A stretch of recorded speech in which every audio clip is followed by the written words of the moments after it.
Children come to Sandhill School because they're having trouble in other kinds of school placements. They're bright, they're inquisitive, they're eager to learn, they're wanting to please their teachers. So what kind of pattern is this, Matthew?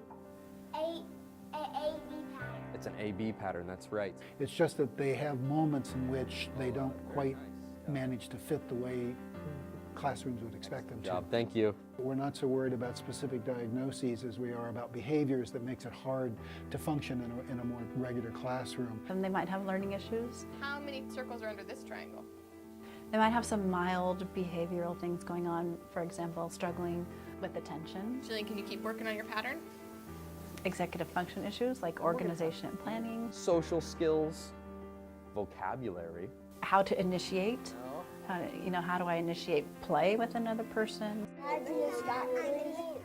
Children who are antsy, unable to sit still, might be children who are simply isolated, who simply don't really like to be around other children and get overloaded, particularly in bigger classrooms. The challenge that Kai was having is that it was really hard for him to learn in a regular classroom. And he had already been having issues around anxiety, visual and auditory processing, working memory issues, dyslexia, fine and gross motor skill issues.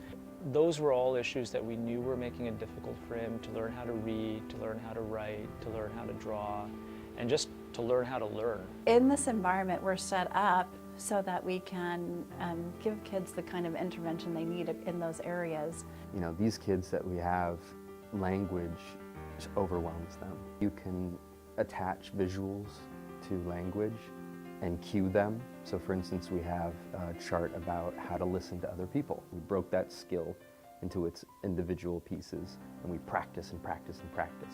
So at this point, when I'm wanting them to listen, all I have to do is say, what are the 3 steps of listening? That's right, very nice. And they immediately sit up, look at you, they start showing you that they're listening by nodding their head. These kids really need that kind of structure. They need things to be predictable. They learn through play. It gives them the opportunity to practice social skills. It gives them real life situations. They were talking today about compromise in the classroom. Well, how do you compromise? So we're gonna read No, this. no. We should read Houdini the Caterpillar. But I want to read. No. I want to read Houdini the Caterpillar. Compromise. But I want to read Houdini. But I want to read a little bit of Winter. Okay, so They're connecting what they're learning through the context of play. write your equation. One of the things that they struggle with is being able to transition from one thing to another. They get going on one activity and they get really involved, and now you're asking them 10 minutes later to make a change. A lot of the times transitions are the hardest for them because they're the most unstructured. So we try to make them very structured so they know exactly what they're supposed to do. And if they deviate, then we are there to prompt them. Jillian's sitting down. I'm going to give Jillian a bean. Let's see, I'm going to give Kai, because Kai's sitting down and he's showing me that he's ready to listen.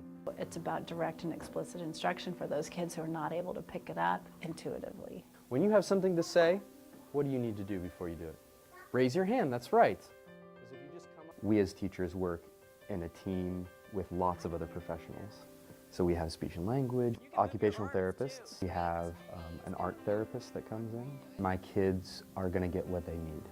When he was at his old school, every morning when I was getting him dressed for school, he would say to me, "Dad, I'm stupid."